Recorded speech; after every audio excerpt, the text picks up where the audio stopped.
잠실은 누에를 기르던 곳을 뜻합니다. 조선시대에 백성들에게 양잠을 장려하기 위해 뽕나무를 심고 잠실을 설치했던 데서 비롯한 지명입니다.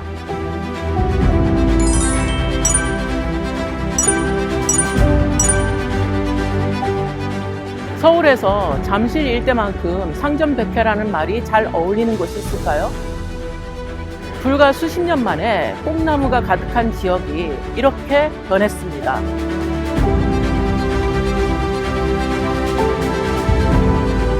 동쪽 끝 올림픽공원부터 서쪽 끝 아시아공원, 서울종합운동장까지 쭉 연결된 가로망을 걷다 보면 삼국시대, 조선시대, 근현대에 이르는 우리 역사를 마주할 수 있습니다.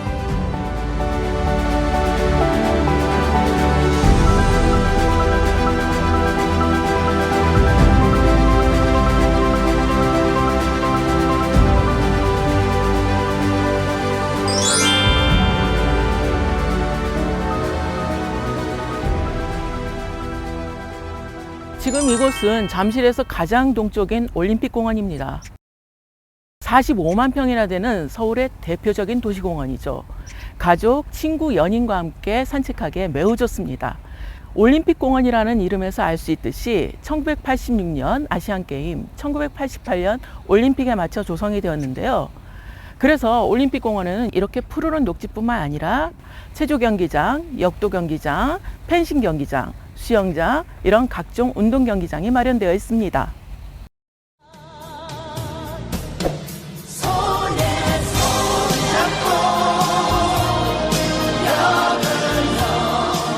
(1988년) 서울올림픽은 우리 국민에게 감동과 자부심 그 이상이었습니다. 가난하고 못 살던 우리가 올림픽을 개최하면서 선진국의 반열에 들었다라고 자부심을 갖게 되었거든요. 1981년 올림픽 개최가 결정된 이후 서울의 도시개발이 본격화되었는데요. 그 과정에서 생겨난 것이 바로 이 올림픽공원입니다.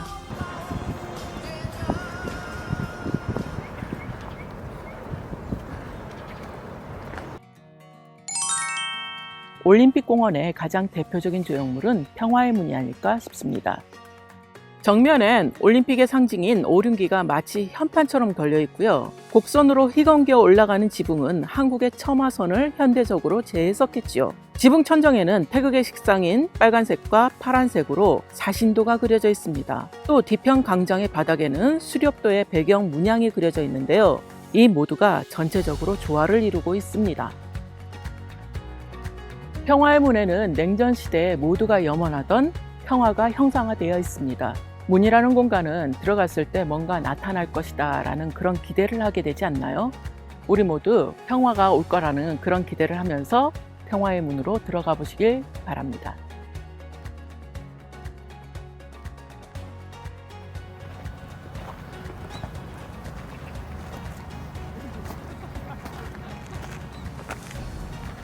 이 나무를 사진이나 영상 등에서 보신 분 많으시죠? 영화, 드라마, 광고 등에 많이 나왔던 일명 나홀로 나무입니다. 올림픽공원의 명물이라서 사진 찍으러 많이 오십니다.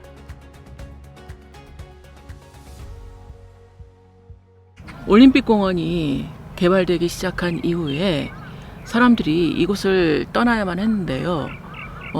사람들이 모두 떠나고 이 나무 하나만 여기에 남게 되었습니다.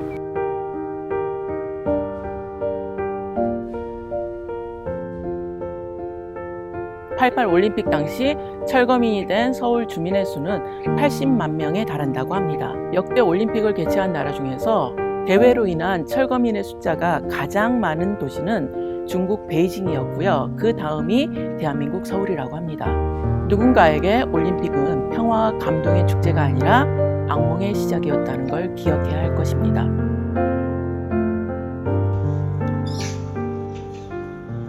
다음 이동할 곳은 88 서울올림픽 때문에 어쩌면 세상에서 사라질 뻔했던 곳, 혹은 올림픽 때문에 세상 밖으로 나올 수 있었던 곳, 바로 몽촌토성입니다.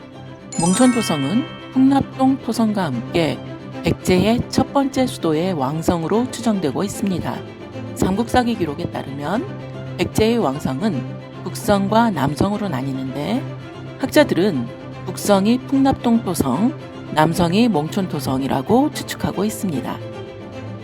몽촌토성에는 성 주변을 두르는 물길, 즉 해자가 있었던 것으로 보아 몽촌토성은 외적 방어를 위해 만들었던 토성으로 여겨집니다.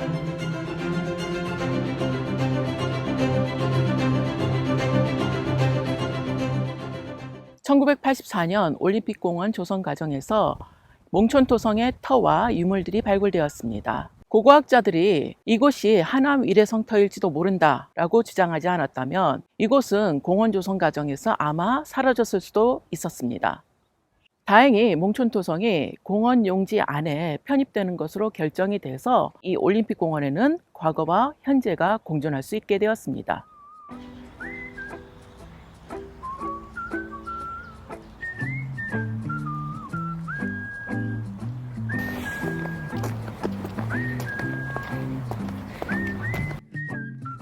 이곳은 유형문화유산으로 지정된 충원공 김구묘역입니다.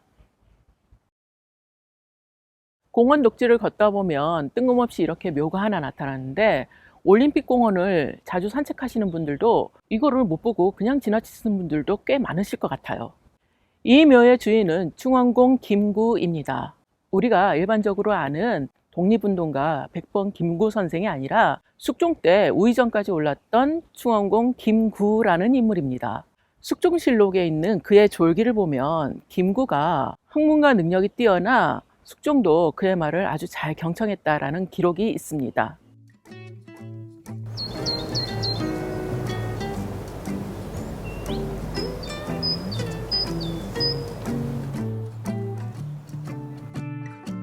묘주의 일생과 업적을 기록한 신도비입니다.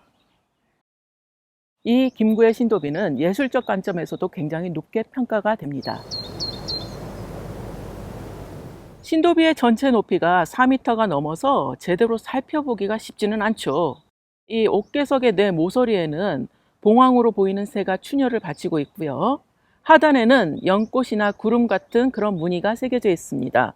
가장 화려한 부분은 상단에 새겨진 용이죠.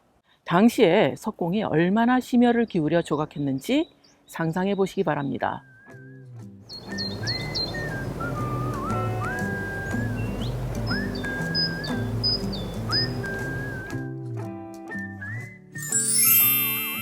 다음 목적지는 광진구 자양동과 송파구 신천동을 잇는 잠실대교입니다. 잠실 일대는 1970, 80년대 도시개발을 겪으면서 급격한 변화의 바람이 불었습니다.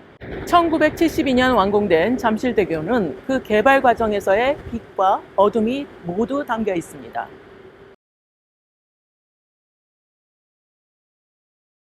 잠실대교에 얽힌 사연을 이해하려면 우선 잠실대교가 왜 지어졌는지를 먼저 알아야 합니다. 1960년대 후반 서울시는 불량 건물 정리 계획을 수립하며 도심 내 무허가 주택을 정리하고 그곳 주민들을 경기도 광주 일대로 이주시킵니다.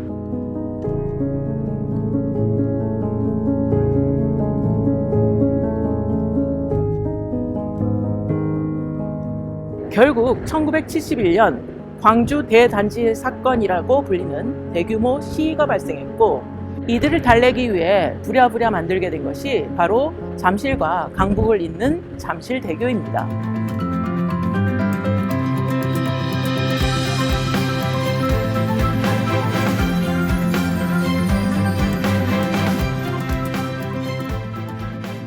참 아이러니하게도 그렇게 만들어진 잠실대교로 인해 잠실 지역에는 주거지역과 상업지역이 빠르게 형성될 수 있었습니다. 이후 강남과 강북, 경기 남부와 경기 북부를 잇는 교통의 요지로 발전하면서 도시에 집중된 인구를 재빠르게 도시 외곽으로 분산시킬 수 있었습니다.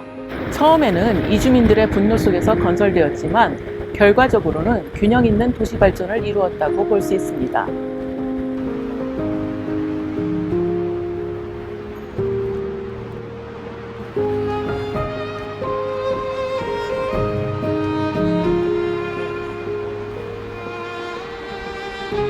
잠실대교가 완공되기 직전까지 사람들은 신천나루에서 배를 타고 강을 건넜습니다.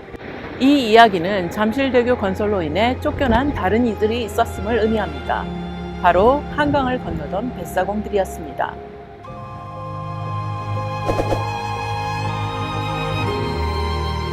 당시 언론에는 잠실대교 완공으로 인해 터전을 떠나야 했던 뱃사공들의 이야기가 많이 소개되어 있습니다. 그중 신천나루에서 20여 년간 뱃사공 일을 하던 김용태 씨의 사연이 기억나는데요. 잠실의 토박이로 자라나 20여 년간 뱃일만 했던 그가 나중에는 강북의 한 공장에서 막노동을 하게 되었다는 그런 사연이었습니다. 도시 근대화의 물결에 밀려 터전을 떠나야 했던 사람들이 많았겠죠. 이분처럼 잠실지구 개발의 역사를 살피다 보면 그 이면엔 이런 씁쓸한 사연들도 있다는 걸 알게 됩니다.